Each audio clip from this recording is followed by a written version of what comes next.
Good morning, everyone. So, today we'll start with you can say these as your induction sessions for sociology. So, induction session basically we will do a brief introduction, right? Before we dive into to the syllabus, before we try to understand what is, the syllabus wise, we start covering things. First, we'll see what we will be actually studying, right? How to study those things, right? And what will be the pattern of our lectures in the next few months, right? So now, if we are talking about sociology,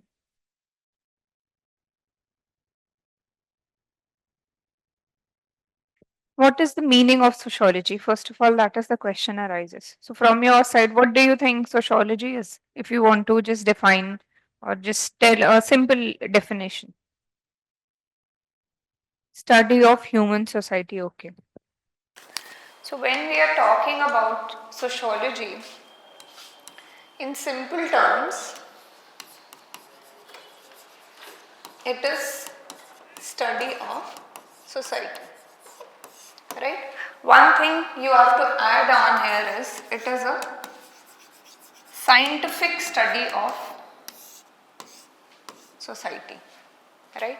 We are not just randomly, telling about that, okay, this, if you saw any, interaction between two people, it's not that it is your perception about it.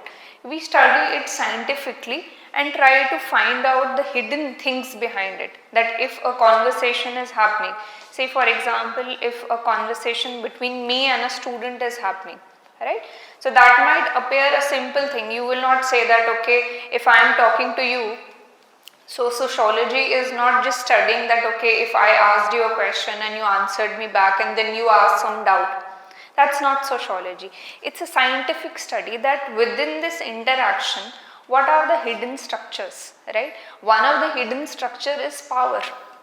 There is a power quotient between that interaction. I am elder in you with respect to age. I am probably more qualified than you. I have more experience than you. So I have certain amount of power over you. So in that interaction, when you are talking to me, there will be certain rules how you interact with me, right? It's not that you can say anything to me, right? You'll have to use a proper language, right? Your interaction should show certain kind of respect, right? So that interaction will have a hidden structure of this power, that I, being your teacher, will have a different kind of relationship that will show in the interaction. Now when you study this particular thing, that is sociology, right? Similarly, if the same interaction is, say, happening with your friend, that interaction will have a different hidden structure, right? Power quotient is not there. You are at similar position, right? Now there will be other things which will determine how you are interacting with each other. That will tell that, okay, if two people of same age, peers, they are talking to each other, is it based on cooperation, that we have to work together towards the preparation, or it is based on competition, that no, I will not give my notes to this person. So all these interactions, right, how they are taking place, and not just interaction, we'll say interaction is kind of a basic building block when we talk about society, right? Society comes into being when people start interacting with each other. If I am living alone in my house, right, that is not a society. When I go out, interact with people, go out, buy things, right, probably go to a shop, or my friends come at my place, that becomes a part of an interaction in the society. So we will be doing that scientific study, right? It's not common sense, it is not a random study. We are having certain rules, we will be scientifically doing. Now one thing which is important in your sociology is why it is a scientific study. So one thing, we will do this in detail also. During the time sociology started emerging as a different discipline, what happened is, at that particular time, science prestige as a subject was very heightened, right? When Galileo was there, Kepler was there, these all people were doing lot of scientific discovery, right? Rules of the nature to understand the universe, they were changing, right? And science was using reason, right? It was using observation, right? It was using experimentation to prove things.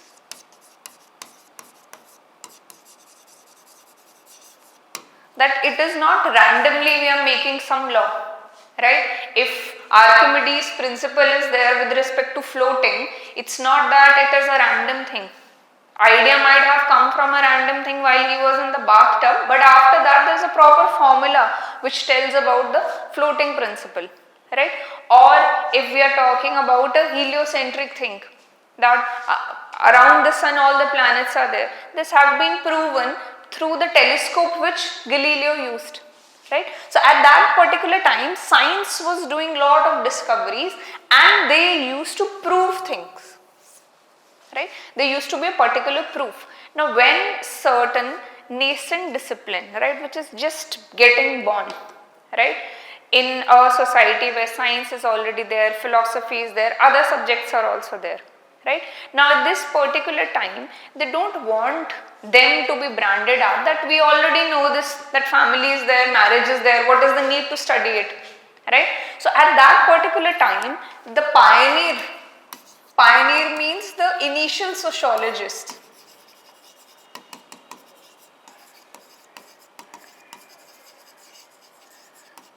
they thought that in the same manner science studies things, we will be also proving things, right? Way of proving things, obviously it differs. When we'll cover your research method and analysis, we'll see that how through collecting of data, how through, say, for example, if you want to say divorce is increasing in the society, it's not that I see two couples divorcing in my neighborhood and I pass on a judgment that divorce is increasing. Sociology will do a scientific study, it will collect a broader data, right? It will have a case study, it will conduct interview, the whole data will be collected, and not just how many of them are divorcing, what is the reason behind the divorce increasing? Is it because women is becoming more independent, or is it because two people they value their individuality and privacy more that they are heading towards divorce? So that is how sociology is studying things. It is not taking things on the face value that okay, you see two people and then you decide that okay, in society it is happening. That is common sense. You, through your common sense, you pass on a judgment, but sociology studies it scientifically. That is why when we are talking about the definition of sociology, it is scientific study, not just any study, but we will be scientifically proving things, right? Scientifically, in the manner we will provide proof for the thing that if I am giving this particular theory, it has been proved, right? So that is a simple definition of sociology. Now, before we move on to the concept of society,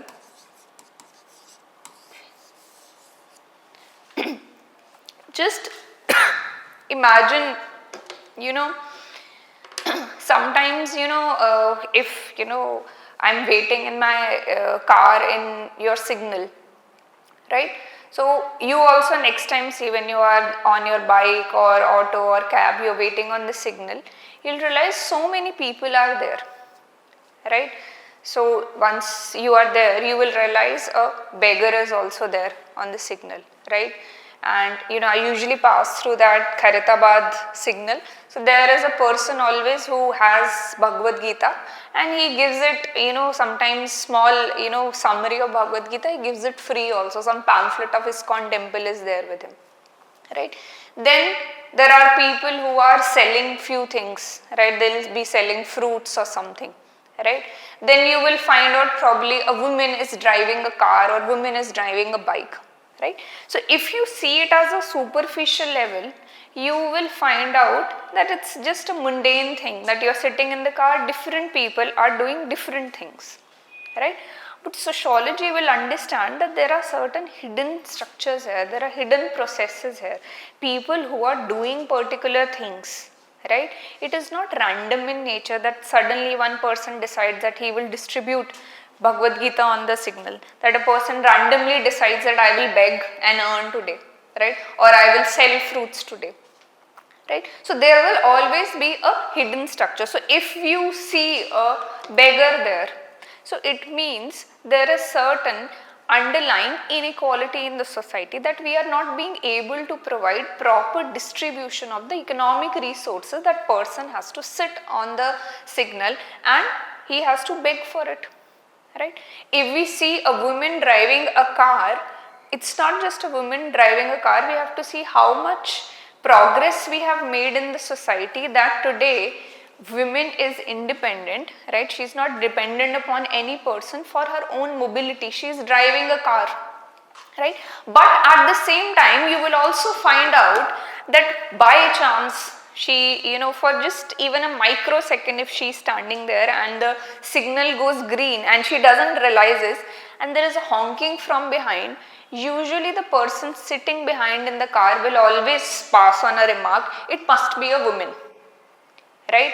Or say she doesn't put the proper gear in the car and it stops, the person who is behind it will always remark that probably she is a woman who is driving. Why? Because there is a stereotype in the society that women is not a good driver, right? And this stems from the cause that women are seen more capable of doing their gender roles, right? That women will be better doing caring work at home, taking care of either children or cooking or cleaning, right? So that stereotype is fine, that they are not good at doing things which are seen mostly as a men domain, right? So it's a general thing which is happening, right? Just if you stand on the signal only, you will find so many things. So if a person who is carrying the Bhagavad Gita, it means religion still is a very important component. Even though we have had so many scientific discoveries, so many inventions, right? We have, up to the level of, the scientific discovery has been there. Now we are looking, or if you talk about Elon Musk, right? He has been looking for that in the next 10-15 years, I want to develop a colony on Mars also, right? So this level of scientific achievements and advancements have been there, but still religion is important, right? There is no proof for religion, right? It's more about your belief, that you believe there is a supernatural power. You cannot prove particular thing. But at the end of the day, even if you see our scientific organization of ISRO, right in the morning when they launch a satellite, there will be a small puja, right? Or probably something new is happening, they will take this coconut and do some puja, right? On the ground they'll burst it or something like that. So that ritual will happening. So it's a kind of a contradiction that after having science which explains everything, there was a time when, in the early civilization, when it used to rain, people used to think that probably gods are happy, right? Or when there is a drought is happening, probably the gods are angry. They used to pray, right? Today also you will find on rural areas or in tribal areas, there are different rituals. They marry two frogs that rain should come, right? There is a tribal, group known as Hopi tribals. They have a special ceremony where they dance to please rain god, right? But now with science, we know that there is a proper system, right? There is a proper cycle is there. When we are in 6th standard, 7th standard, there is a proper cycle that, okay, water evaporates, it rises, then clouds are there and then it falls. This is how rain happens, right? Now, we have been able to explain these phenomena. Almost all phenomena, even science has been able to tell that, okay, there was a big bang and after that your universe came into being. But still there is a belief right?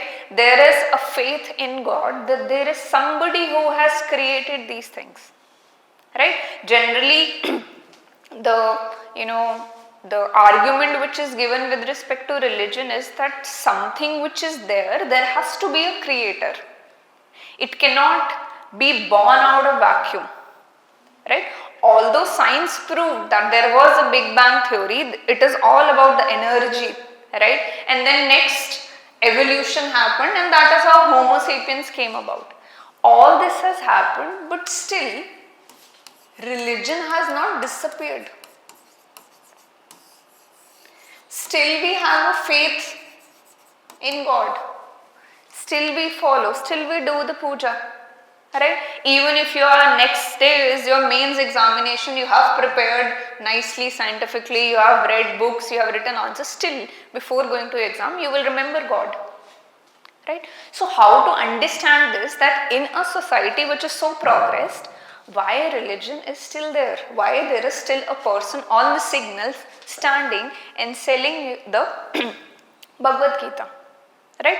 And as I move towards Khairatabad, there is near your Panchagota, there is a mosque is there. Every Friday I see there is a lot of rush there, right? People from different backgrounds who are working, they take out time during the afternoon time to go and offer the namaz there, right? Still people they have, and so many festivals we celebrate, right? Now in January Sankranti will be coming, right? We all know everything, right? Science is explained, but still religion is a very important part of our lives.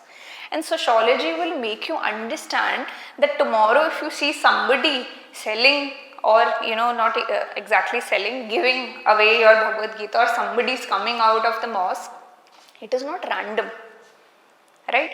There is certain underlying structure. So in sociology we will try to understand what is the origin of religion, right? When science has explained everything, why religion forms a very important part of our life, right? Why we are not being able to give up. In fact, there is a sociologist, we will read in detail later on, right? I don't want to confuse with the name, so I just write sociologist. He said that human society will progress in certain manner that today we are, not today, in the start of the human civilization we were in a theological stage. Theological means religious, right? People will reason everything on the base of religion. Sun is rising, sun is setting, rivers are flowing, cyclone is happening, storm is happening, everything will have a religious explanation, right? Then he said, just giving an example, don't worry, we will discuss in detail. Then he talks about metaphysical stage. Metaphysical stage, he says, philosophy will become important. What happens in philosophical discussion is, you philosophize about things. 3-4 people, like take the times of Aristotle or Plato, they used to sit and discuss things, right? One person used to give certain arguments, other person used to give an argument, right? A counter argument, and then they used to philosophize about how this world is there, how all the things are happening, how there is a pattern, right? Then he says that last stage will be the scientific stage, where there will be no need of religion. Everything will be explained by science. But that prophecy is when you predict something, right? That prophecy became wrong. Today we are at the highest level of scientific advancement, religion still exists. So in our chapter of religion and society, we will understand that why religion is existing, right? What is the need, right? Today every explanation is given by science. Previously what used to happen is, humans could not make sense of what is happening around them, right? That why sun is rising and then it sets also, right? Why there is a darkness after some time, right? Sometimes of the year the days are longer, sometimes nights are shorter. They never used to make sense of it. Then religion came about, right? It told them that okay, these are the particular things, that is how you are formed, right? Say for example, in your Abrahamic religion is your Islam, Jews, your Christianity. Usually there is religious theory is there in their books that we were formed from two individuals, right? Adam and Eve, right? Or Adam or Hawa in your Islam. So with that, the entire population was formed, right? It was later on that it was founded out that okay, evolution happened probably, right? So religion used to give explanation, but today science has given explanation, still we are following religion. What is the reason behind it? That is what we will study in sociology. We will go deeper. We will not just do a surface level analysis that okay, this is present in the society, this is present in the society. Why it is there, how it is there. So these two things, why and how, will be important. If marriage is there, why marriage is there? Why do we need marriage? Right? Take an example. When we are talking about your institution of marriage, how it came into being, it's very interesting. Just very briefly, very simple words I'll tell you, we'll do this in detail. So when we see the earliest of civilization, human being used to be promiscuous. Promiscuous means there used to be multiple sexual partners. There never used to be any kind of restrictions that you can have this particular sexual partner. They used to be living like in this manner that there was no bondage that this is my wife, this is my husband, right? Over the time what happened is, as the concept, so previously people were living in a kind of a community, right? Small community, say 5-6 tribal people or 10 people are there, 20 people, they're living in a small community cooperating with each other. One will do the hunting, one will gather food, one will take care of the security from the wildlife animals. Over the time what happened is, and at this point of time everything was communally owned. Communally means the community owns everything. If this particular land they are owning, it is not my land, right? I don't have a deed of this land, I don't own this land, it is community wise land. So over the time as the society progressed, the concept of private property came about. Private property is not just with respect to your land, everything that okay, this tree is within my area, this is my tree. So if mangoes come from here, that is mine. And if you want to take those mangoes, probably you will have to do some barter. I am talking about the earlier civilization, right? So now when the concept of private property came about, now we needed an institution. Now this private property is yours. You would automatically want that it should pass on to the next generation also. Now how to know that this is your next generation, that this is my son, this is my daughter? You need to have marriage, that now this is my sexual partner. The children arriving, because we don't have a DNA test now. So children emerging from this union is mine and they will have a right over my property. And that is how the system of marriage came about, right? So this is just one theory. So we will try to understand, we will go the deeper level, right? And today when marriage is getting not replaced, I would say, when live-in relationships are increasing, and recently there has been stats which says that in India, about in next 10-15 years, around 30 to 35% women will be single by choice. They are not marrying. Today also youth, their mean age of marriage is increasing. There was a time, if you see your parents, if you even go back to your grandparents' age, they were mostly married by 16 or 18 years of age, right? Then towards your parents, 22, 23 used to be the age where you have to get married, right? Now slowly, over the years, if you see in the 2000s, the age increased to 25 to 28. Now if we see in the society, it has moved beyond 30s also, right? We will try to understand that if this age has increased, even if women are single in the age of 30, what is the reason behind it, right? Say for example, one biggest reason is scientific advancement. Just giving one example, see, these are the induction lectures so that you understand that what we will all be reading about sociology. Sociology is your daily life. But we will try to understand how it exists, and that makes it very interesting. Now, if we say that mean age of women getting married, right, it has been impacted by scientific advancement. How? So women used to get married. So if we see the fertility cycle of women, they're most fertile from their menarche is starting of your menstrual cycle up to the age of 30, right? That is the maximum period, maximum fertility is there.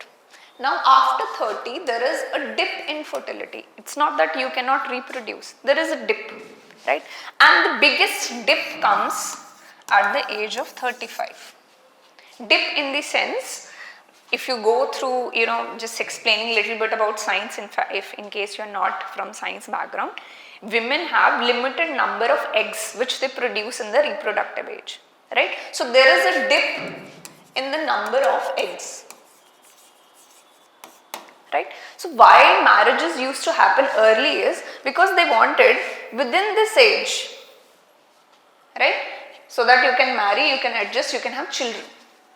Main aim of marriage previously used to be progeny. Progeny is children. We have to have our next generation, right? Now what has happened is, after your scientific development or advancement, now women, what they can do is they can freeze their eggs. Take example of Ramcharan and his wife Upasna, right? They got married in 2012 and they had their child in year, I think 2023, right? And I read her interview where she said that right from when we got married in 2012, we knew our lifestyle is different. He works in the film line. I am a woman who wants to build up the Apollo hospital. We do not have time for children right now, right? So she said very early on in my marriage, when I was in my late 20s, I freezed my eggs. Now today she is 38 when she had her first kid and she was able to have children, right? So now an unmarried woman also can freeze her eggs and the mean age of your marriage increases, right? Basic tension was this only, that if you get married you can't have children. Now science has given a solution. You can freeze your eggs, you can concentrate on your career, or in case you cannot find a suitable partner, you can wait. There is no hurry that okay, that period will pass on. That obviously that is expensive, that is a different issue. That it's an expensive procedure, not all can do.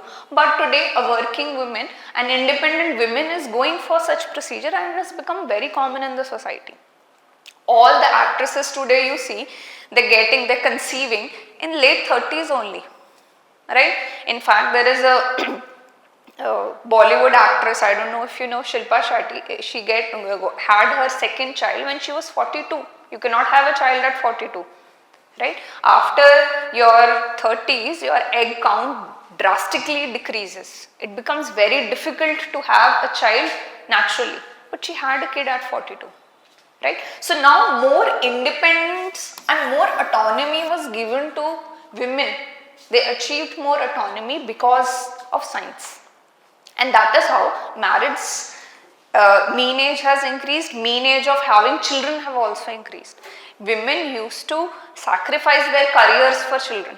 Now there is no need. They wait, they freeze their eggs, whenever they want, they can have a child. Right? So these things we will study, that how one change in the society, it can have a ripple effect. It's not just one scientific advancement that okay, IVF is there, right? Or you say your this egg freezing procedure is there. It's not just a simple procedure. It has an impact on the society. It will have impact on marriage. It will have impact on freedom and autonomy of the movement. Now the woman has, her decision is in her hands when she wants to be a mother. Previously it was decided by the society also, and society decided because of your fertility thing. Right? So these deeper meanings we will understand in the society, right? How small things which are present in the society, it is not random in nature. right? Once we start doing sociology, you will have a deeper, like I told in the first your orientation session also, you will be a different human, right? You will not see everything at the face value. You will try to dig a little deeper that why it is present, right? What if it is present, what is the root cause of this, how it is present in the society. Same if, even if we take example of more and more same sex couples are emerging, right? Now even society is becoming not much but little acceptable. That is also one reason, scientific advancement, right? Today you can have, so if a gay couple is there, you can have a egg donor and you can have your children of your own by a surrogate mother also. Main issue with same sex couple, if we see any religion or any society, why was it so against same sex things? Because if it gets institutionalized, human species will be in danger. Who will produce the next generation? You need a man and a woman for next generation. But now science has changed it. So society is also slowly changing that these people can also have children, right? So like this we will see not just society, how it is present, but how over the time there is a social change also, right? If today a woman is independent, she is driving car, we have come a long way. There was a period in our society where women were not allowed to go out. They had to take actual permission, right? Like, should I go out, right? They used to be restricted in the households. Their mobility was restricted and was decided, right, by the men of their household, right? In fact, there's a very,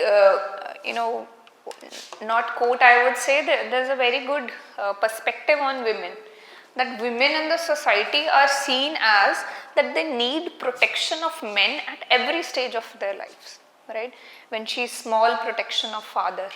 When she is an adolescent stage, protection of the brother. When she marries, protection of husband, right? And when she is old, protection of a son, right? So this was the society, that every stage her mobility, her decisions used to be decided by men. But now social change has happened. She's making her own decisions. How this social change has happened, and at some level we still have those traditional elements in the society, right? Why? Because if we had totally changed, right, there wouldn't have been any rapes in the society. There wouldn't have been sexual harassments on the roads, at the workplace.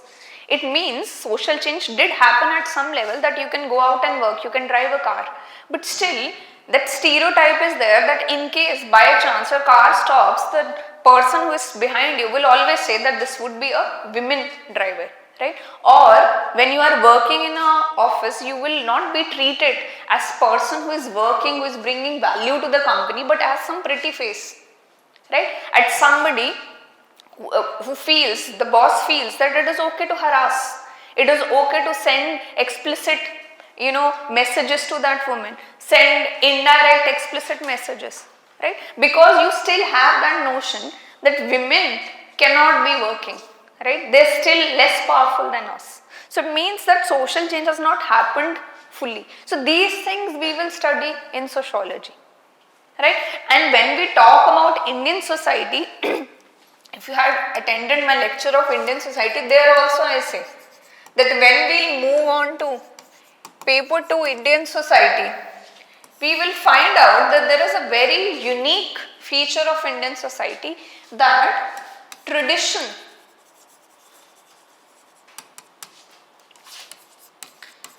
and modernity, they coexist with each other. If we see societies, either they are traditional societies or they are modern societies. Traditional societies, say like rural areas, tribal society, or modern societies like Western societies. India is a mixture of both.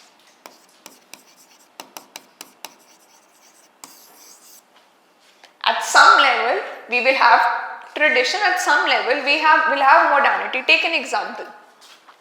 Today, family system has moved from joint family to nuclear family, right?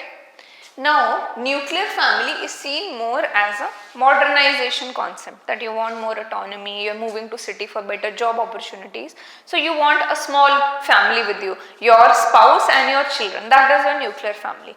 But this is a sign of modernity, but at the same time, you don't end your relation with your extended family, right?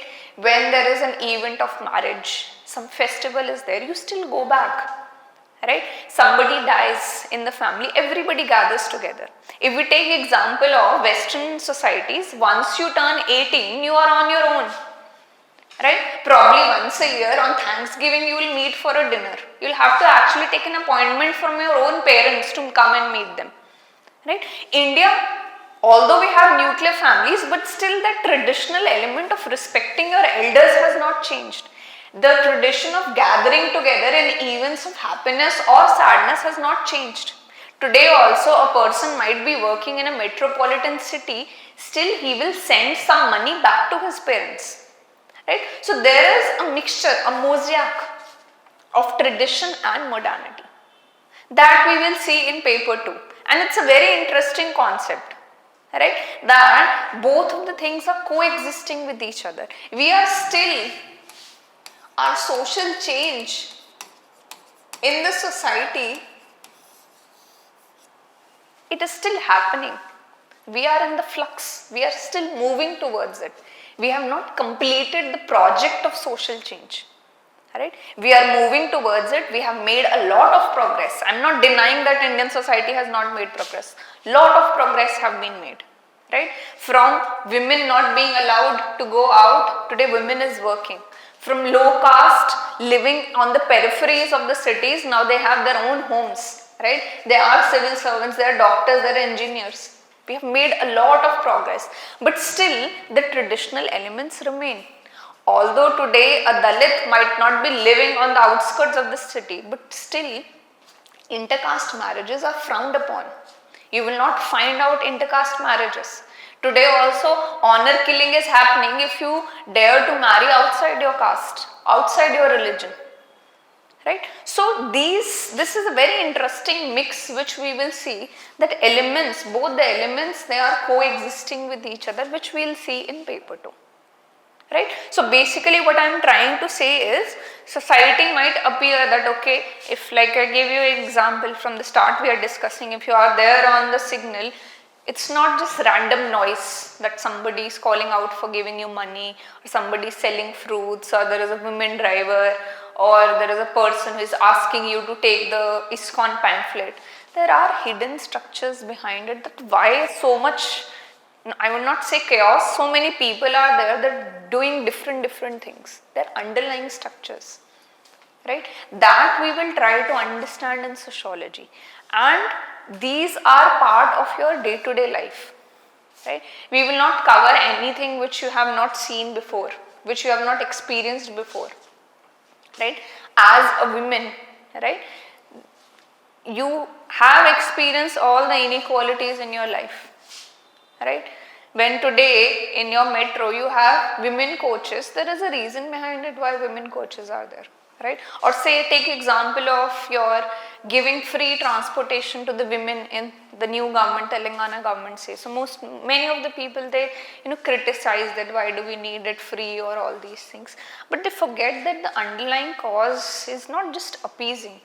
Tomorrow if a woman from lower middle class or from poor section wants to go out and work, she doesn't go out because almost 90% of the salary will be spent on transportation only, right? It hampers with her freedom, right?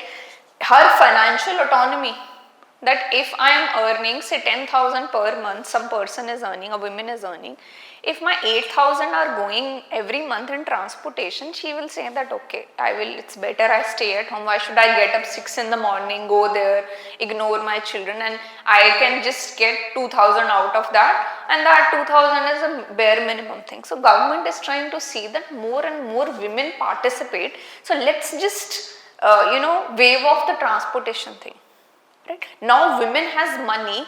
Now giving women money is a very big step in any society. She will invest more in her children, right? She will invest more in the household, right?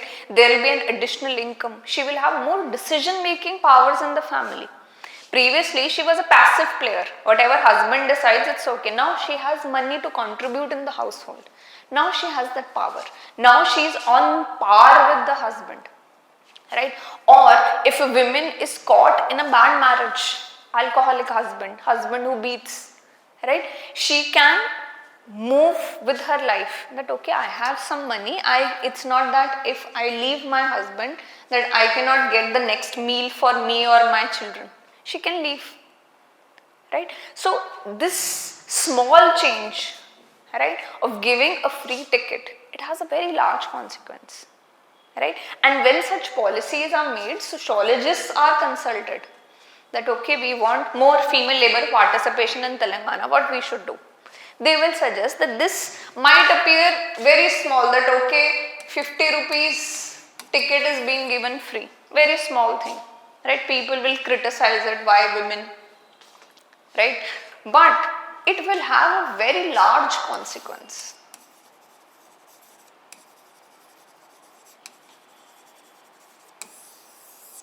Women's own life, family's ability to have a better standard of living, and even children, right? So small thing, large consequence. Who tells about these things? Sociologists are consulted because they know the dynamics of the society, how the society is working, right? If we want to bring about a change in the society, what small things we should be doing? It might appear very small. Same things when we find out women coaches in the metro. Why we are keeping it? Because getting harassed on roads or public transport is a very common thing. Every woman once in her lifetime, it might come as a surprise to males, but every woman once in her lifetime has been harassed, right? And this again, if say a woman is there, she has to daily travel to her work or college or school, and daily she is getting harassed. At some point she might feel that okay, let's give up this job, let's give up this education. I don't want to get humiliated every day. I don't want to listen to the cat calls. I don't want to be touched inappropriately. Let's just sit at home, right? Now when we create the women coaches, we are creating a safe space, right? That this is your safe space, and we are not saying that men should not improve. Till the time the mentality of certain men don't improve with respect to respecting women, we will give you a separate space, right? So like this, these small changes, they have a very far-reaching impact, and sociology studies it. That if we are doing small thing right now, say for example, in the NCERT books, in the old NCERT books of children who are in second class, third class, usually when they used to have the pictorial description of any pictorial description, that they will show that women is working in the kitchen, probably postman is coming, it is a male, right? Now they have slowly changed into certain illustrations where if they want to show somebody, in fact a few days back I've shared on the group also, I think Kerala's Kerala Education Board, Tamil Nadu, I'm not sure. They have shown a picture of a family where the husband is sitting on the ground and he's cutting mangoes for the pickle. Women is working. There is a son, small son is there. He is filling the water bottles. So it is showing that kitchen work is not just of women. Now this might appear very small, that okay, one picture has changed, but you are changing the psyche of a small child. When he sees in his book that a doctor is a woman, he will not be surprised next time when he sees in the society. Why a girl in Arjikar Medical College in West Bengal was raped, right? Because a man who comes from a low socioeconomic background, he feels this is not the space for women, right? He kinds of feels threatened by powerful women, that how dare she work at night at this particular time, right? But if at a very small stage we teach our boys, young boys, the concept that you have to respect women. A woman can be a doctor, engineer. Next, when you grow up and when you get married, you have to help your wife in the kitchen, right? It's not a gender role. I always say cooking is not a gender role. Cooking is a basic survival skill, right? For survival we need food. Everybody needs food for survival. It's not just women needs food for survival. So it means both the genders should be knowing how to cook food, right? So this small change, just small change of picture, it will have a very big impact later on, right? If you see the schooling levels, in the previous times, in our times, right, what used to happen is whenever there used to be a chapter with respect to reproductive system, sex education, it's just rushed, right? Teacher doesn't even teach sometimes that particular chapter. Now in schools, they're having special classes, right? Previously what used to happen is when girls are in around puberty age, girls from the classes used to be taken separately and explained about menstrual cycle, right? There used to be a big hoo-ha about it. Okay, why were you taken separately? Now they are teaching them together, right? It's not some taboo kind of thing, right? You're creating life. You will be in future with menstruation, you will be creating a life. There should not be any stigma or taboo around it, right? So school education system has changed. They are bringing up sex education. More open talk is happening, because until and unless sex education happens, these things against women will keep on happening, right? There was a very disturbing news, I think 6-7 months back, when a brother, he killed his own sister and she had menstruation, and he thought that there was something else about it. He didn't even know that that particular thing is with respect to menstruation, right? So this sex education is lacking, and sociologists understand that if we want to bring about a large scale change, if we want to bring about a mentality change, we have to start now from small children, teaching them the concept of good touch, bad touch, teaching them the concept of consent. No means no, right? So these all the things which can bring social change in the society, sociologists study it, right? So these all things we will be covering in the society, and trust me, it will be very interesting to understand, right? We will be covering basic things at the start. Obviously, when we are starting the subject, say for example, if we are starting sociology, right, basic, whenever we start anything, we try to see its background, we try to see its history. So first 2 lectures we will try to understand about the emergence of sociology,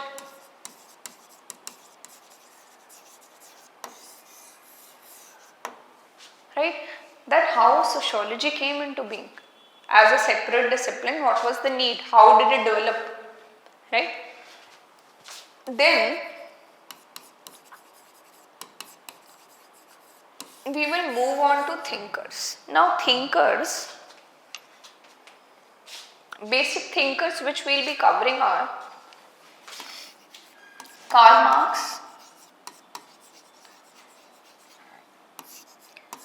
Emile Durkheim,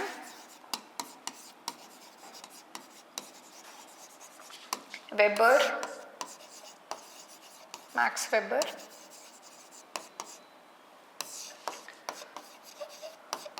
Robert Merton, Parsons, Mead. These are the 6 thinkers in sociology.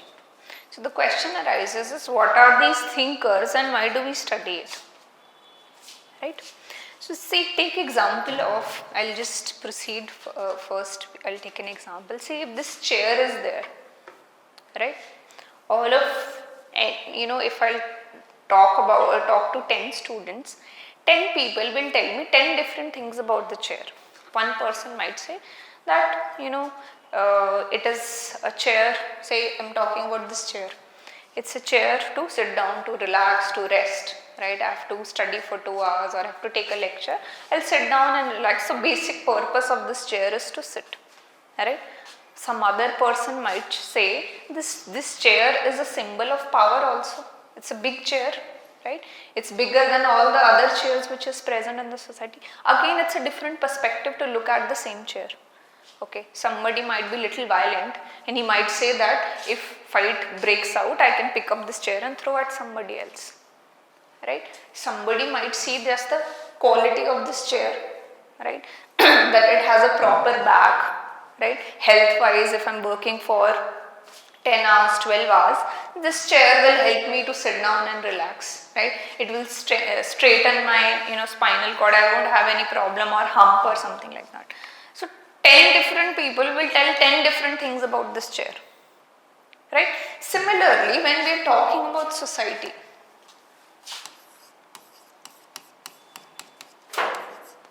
if we want to understand what is the society, right? So there are major, it's not just these 6 thinkers are there are so many thinkers, right? They are studying society from different perspectives, right? Say for example, this is a society. One person is looking from that window. So his view will be this, right? Somebody is looking from the door, he can see at the end also. Somebody is looking from that window. So thinkers have different perspectives, different thoughts on how society is structured, how society is, what are the different components of the society, right? Say to take a simple example only, right? Don't worry, we'll do this in detail. Karl Marx is there, right? He sees society on the basis of economics, on the basis of inequality in the society, right? That society is inherently very unequal in nature. Anything which is happening right now, it is very unequal in nature, right? He goes on to length to say that even if we are talking about education system, it favors the rich people, right? If we talk about religion also, he says it favors the rich people. There's a very famous quote which Karl Marx talks about, where he says religion is opium of masses. Opium is a drug. You take it, you don't feel the pain. It is given to terminal cancer patients also. So he says that there is so much inequality in the society. How to make sure you don't protest against it? Tomorrow a beggar who is on the street doesn't say that I have been trying so hard in my life, still I cannot progress, right? So how do we do that? We bring in religion. Religion will say that probably this is because your previous karma. It's not your fault right now, previous karma. Somebody will say this is a test by God. Abrahamic religion says this is a test. God is testing you. So Karl Marx sees in a very different manner the society, that this religion is nothing but a tool by rich people to control you, right? So that you don't question the inequality, right? So that is one perspective. It's not the whole perspective, just one way to look at the society, right?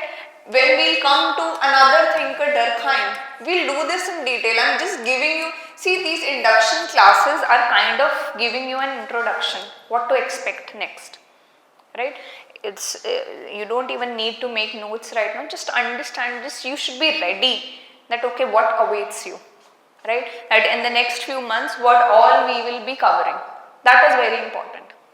And I will try to make it as interesting and less boring as possible, right? Although sociology is not boring, but still at any level you will not find out that you are doing something which you don't understand, right? Or you are doing something that just going like a bouncer over your head, right? We will try to, like simple example, I've taken example of a signal, I've taken example of a chair. Every lectures will be like this. We will be using analogies, we will be using examples, we will be taking real life examples to explain, to make the subject more easy to understand.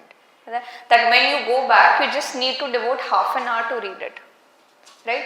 I will not use very heavy words or flowery language. We will just just synthesize into a very simple thing, that through a simple example of chair, you are able to understand one theory, right? So tomorrow also we will do like this, just simple things about society, right? And then we'll slowly move on to the syllabus wise. We don't want to jump straight away into, okay, start the syllabus, this and that, because having a context is very important, right? So if you are standing outside this room and you know inside there might be R.C. Reddy's director sir might be there, few faculty will be there, students will be there.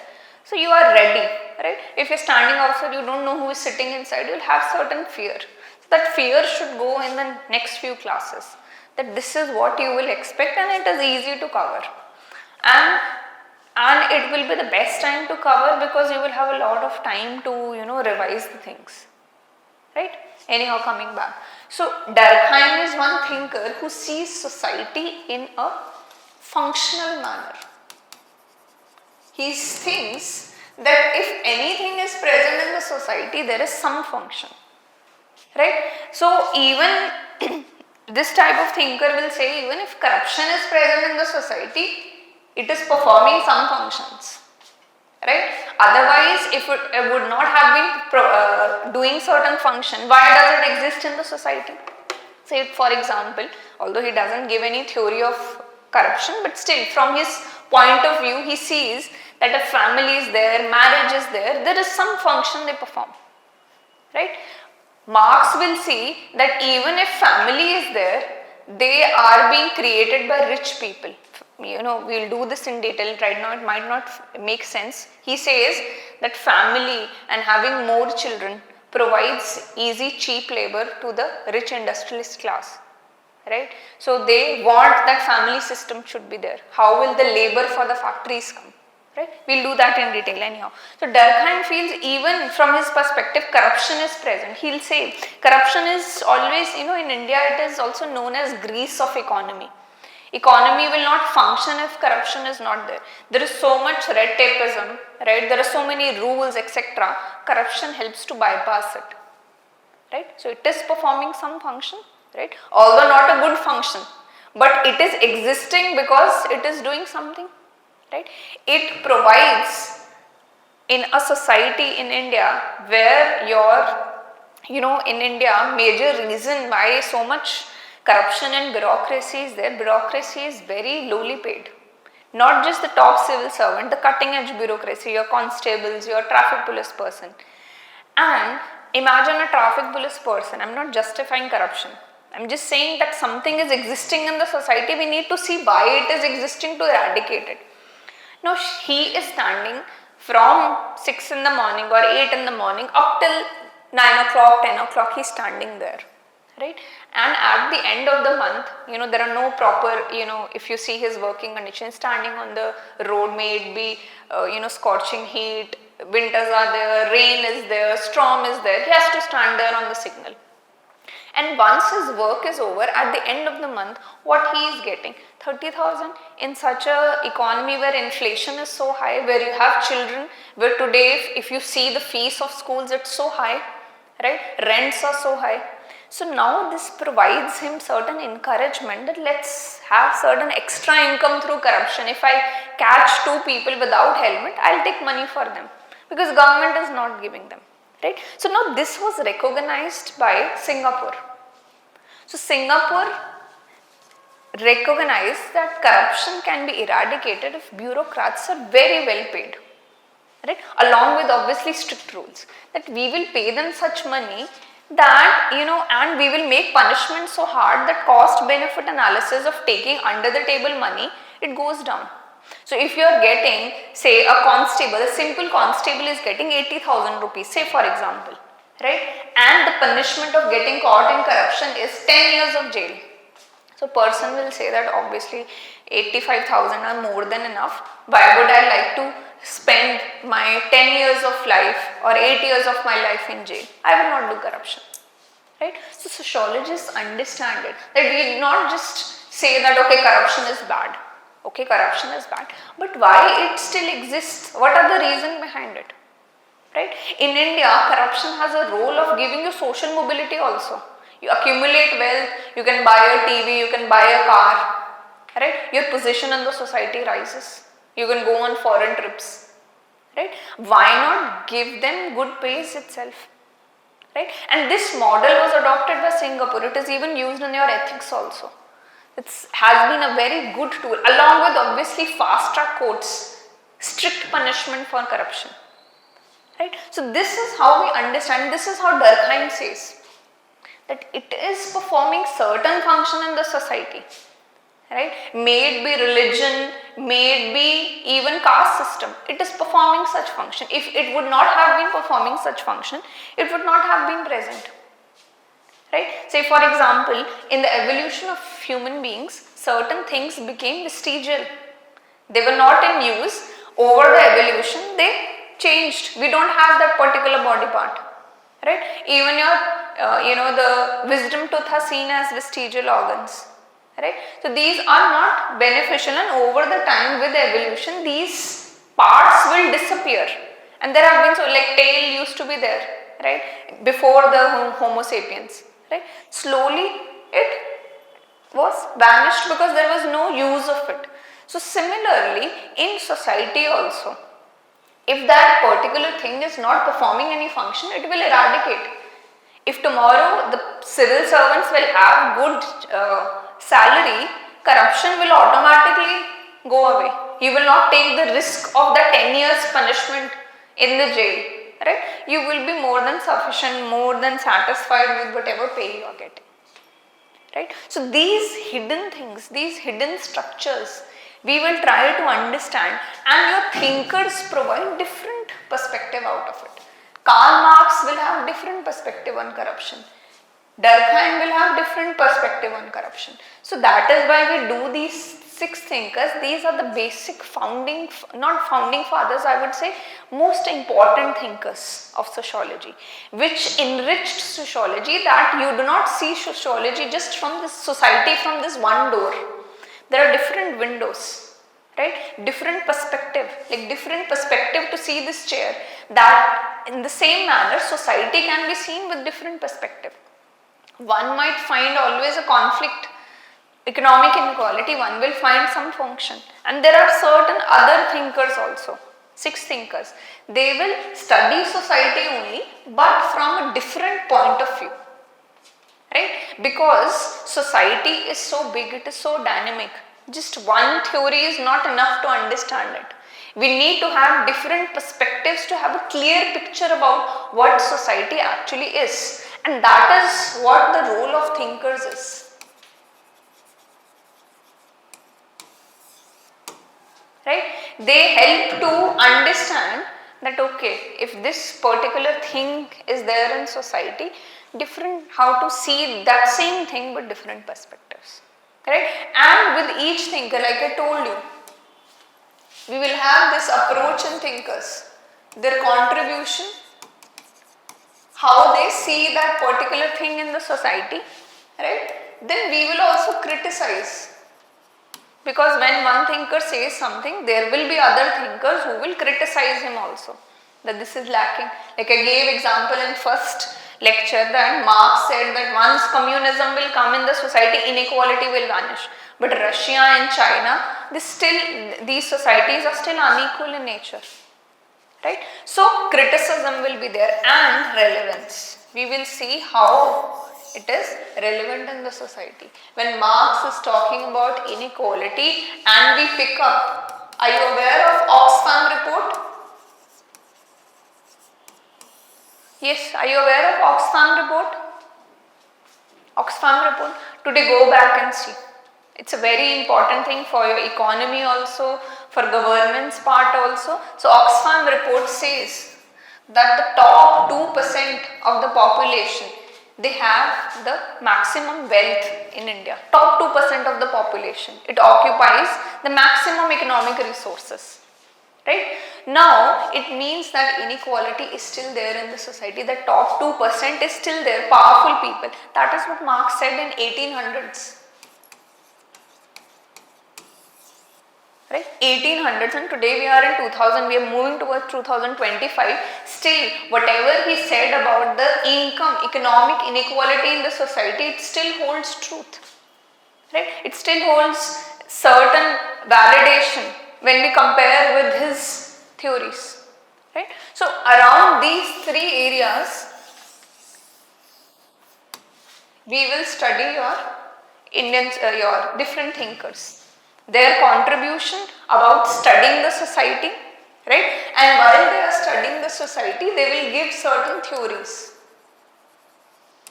And in our syllabus, we don't have to study all the theories, right? Say for example, for 𝘎𝙩𝙧𝙗𝙗, we will study his theory of religion.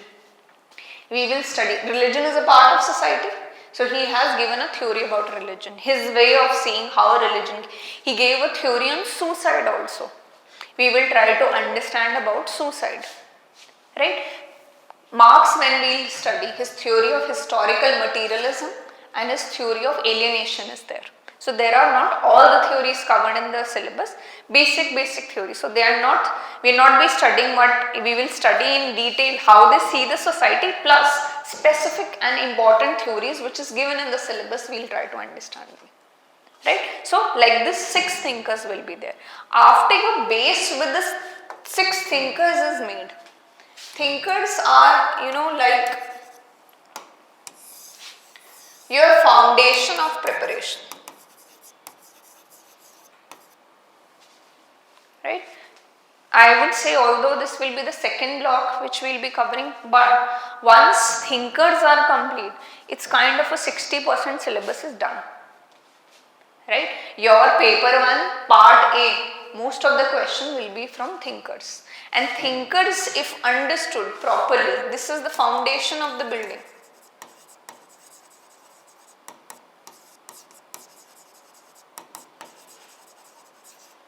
Right, or foundation of your optional. If this done properly, then your next chapters, stratification, politics and society, economics, work and economics, religion, family and social change. These become easy to understand. That is why we will be taking good sweet time when we cover the thinkers. Right? If thinkers are done, yes, somebody has to report of income and wealth about Oxfam, yes.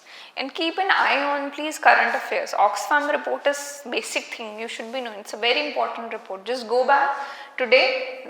I think online many institute would have written about the recent Oxfam report. Take 2-3 important points from there. Economy, it is important. Indian society, when we are discussing inequality, it is important. Here also it is important. Right?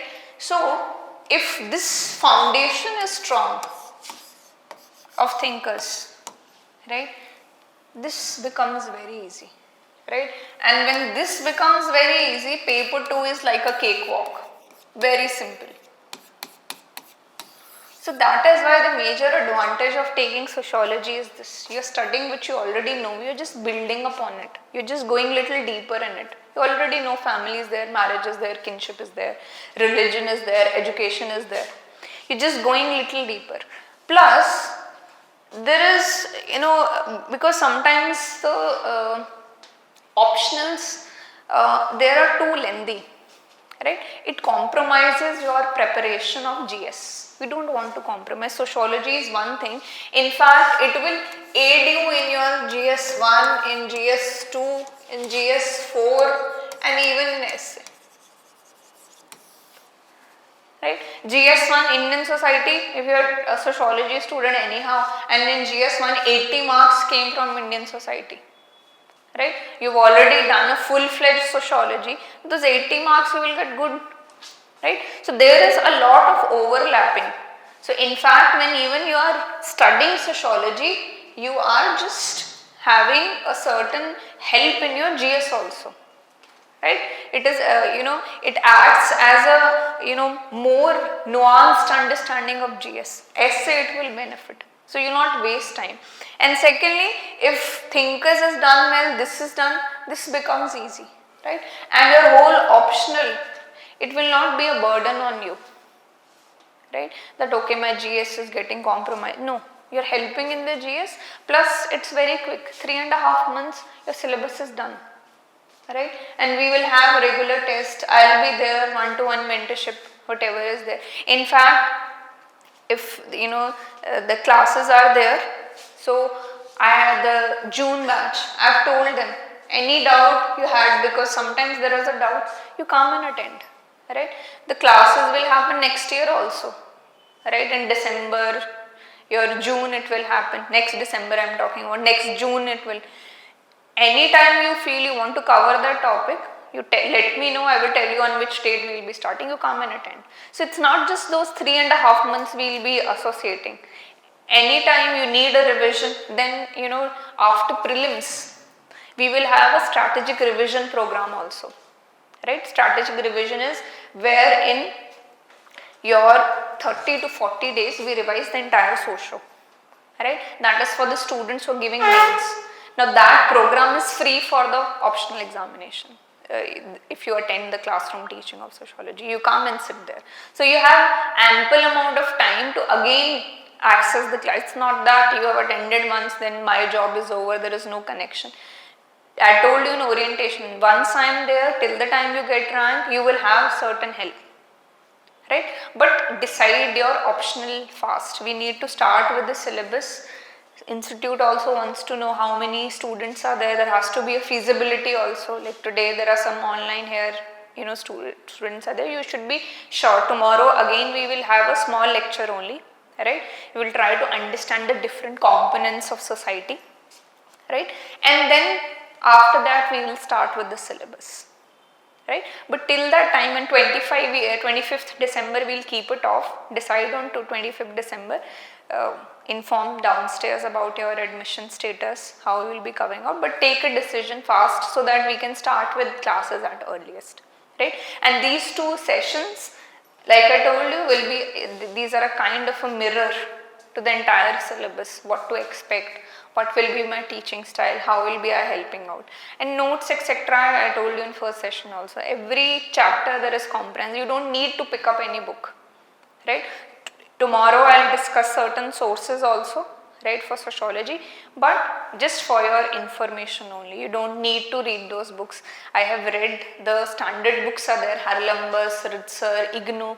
I have done a comprehensive study and I have included all the important things in one notes, right? You don't need to worry, and in the class also you will be sitting like this and understanding. You don't need to note down. In between, if you feel something important is there, that's your own choice. But we will be purely focusing in the 2 hours of the class to understand rather than dictating something. You will be here free, right? Your mind should be free. When you are, your concentration should be on the board rather than what to note down. Everything will be there in notes, right? In fact, extra only will be there in the notes, right? And plus, once certain blocks gets completed, in the morning every day we will try that we start our class with a PYQ, right? Say one block is done, every morning we'll come and start the class at okay, this is the PYQ and this is how we write down. I'll give you 5 minutes, okay, first thing from your side, and then I'll discuss the paper. So classes, optional classes, what I feel is, or even GS also, it should not be overloading of your information to you, right? That, I'm just speaking about the theories. Your preparation of optional has to be exam oriented, right? You are not doing BA in sociology, you are not doing MA in sociology. You are preparing for UPSC main sociology. UPSC main sociology, to prove yourself, you have to write answers. So classes will always be exam oriented, right? It will not all be like you read this also, whatever is relevant to be written in the answer, right? That we will be doing in the class, right? And side by side I'll make sure, because that will be failure as a teacher if you're not able to write answers, right? Like I told you, at the end of the day, it's a competitive exam. Only if you are able to write down answers, that I will see as success as a teacher, that okay, not only they understood concept, they can write answers also. So answer writing is built in, and then one-to-one mentorship is always there. You don't feel like asking in the class, or you feel it is silly, although no question is silly, you come after the class and ask. You take time you can come and ask that particular thing, right? You read something somewhere, you read something and you don't understand, you come and ask me, right? So these will be components of our class. Now tomorrow also we'll meet again, we'll have 1 hour, 1.5 hour session will be there. Basic things about basic structure of society we will study, that how that society is built up, right? And then 26th or 27th we will start with your basic.